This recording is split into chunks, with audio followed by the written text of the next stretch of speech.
Hey, how are my people doing? Shades Clarity channel. And what I want to talk about today is I was watching the Willpower podcast, and he was talking about marriage, and I'm not ripping your idea off, man. I'm just going to expand on it a little bit. And I started thinking about drunkenness in marriages and receptions and things like that. And there's only been one time that I got drunk at a wedding. And my uncle used to live in Mooresville, which is next to Charlotte, which is below Lake Norman. And he had a pontoon boat, and he decided to have his wedding and his reception. Oh God, what an idea. His wedding and his reception on that boat.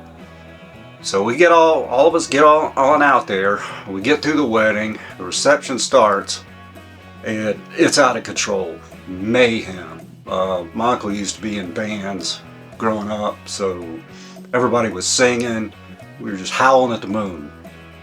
2 kegs of some unidentified beer. I don't know what it was. I'm assuming it might have been Budweiser because it tasted like it, but my uncle wouldn't have bought cheap beer and threw it into had 2 kegs of crappy beer brought in. So we're drinking, raising hell, having a good time. Where are you going to go to the bathroom? There's no bathroom on the pontoon boat. Well, that didn't stop anybody. Guys were, peeing over the side of the boat, and women were pulling their underwear down and squatting and going to the bathroom over the boat. Everybody was just pissing over the boat. It was the funniest thing in the world. We had a really good time. Unfortunately, that marriage ended up in divorce later on, and I know the next day I wasn't having any fun at all. I had the worst hangover, one of the worst I've had, and this was back in the 90s, 96, before I developed an alcohol problem, and it sucked. I mean, it was just a head-busting, mind-expanding, sweaty, nauseous, sick feeling, and it almost felt like I had 2 railroad spikes hot nailed into both eye sockets. It was that bad.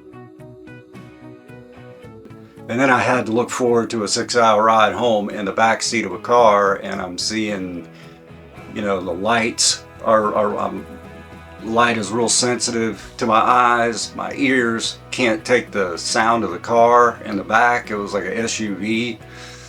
It just the motion. I was just nauseous and sick. All the BC powder in the world couldn't help me. Nothing. I don't think God could help me that day. But I made it through. I've been the best man in 2 weddings, and both of those weddings ended in divorce. I've never come 30 miles close to getting on the altar. I mean, I must have some sort of matrimonial curse or something. My relationships have never panned out where I've gotten, where we even discussed it. Last relationship, talked about maybe moving in together, and then it just fizzled because of the drinking and all that. But let's say you were asked to go to a wedding. I know I'll never go to another wedding. In fact, in my age, I'm going to start going to funerals probably. And I won't go to a funeral unless it's somebody really close to me, because I hate funerals. But say you're invited to a wedding and you're trying to get sober, or you want to stay, you don't want to drink. You're invited and you're thinking, well, I hope there's some non-alcoholic drinks available, and that's something that you might want to do, is make sure if you're going to do this, that there's non-alcoholic beverages there. Or if you feel like you're not ready to do it, you don't have a lot of solid sobriety, then just don't go. But let's say it's a really good friend, or even you may be asked to be the best man, and I don't know how he'd feel about turning that down. He probably knows you're an alcoholic, so he would accommodate. In that case, it would be cool. But you got to be careful.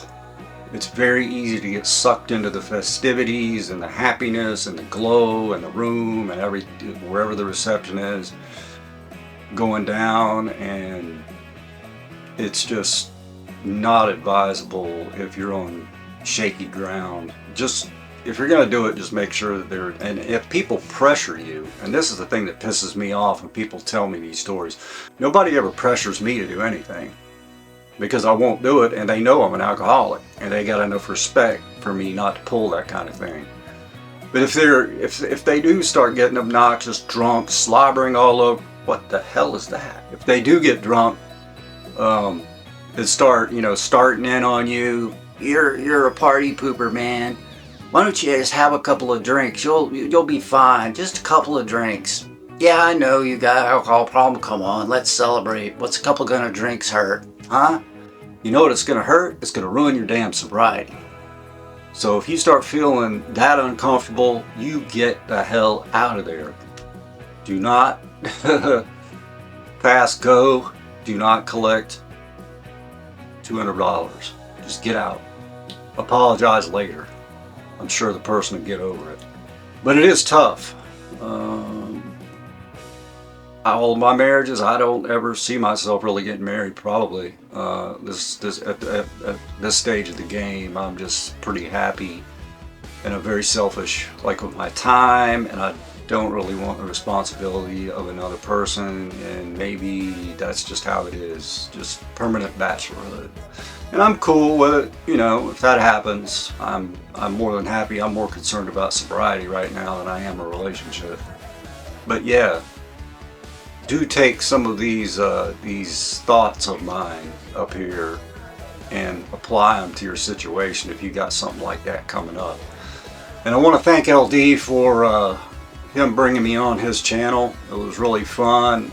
Tonight's going to be the second episode of our talk. Should be pretty good. I get into some pretty gnarly stuff. I think you guys will enjoy it. And for the people that came over to my channel and subbed, thank you. I appreciate that. It means a lot to me. But with that, stay tuned. Come back. And I'll see you guys later.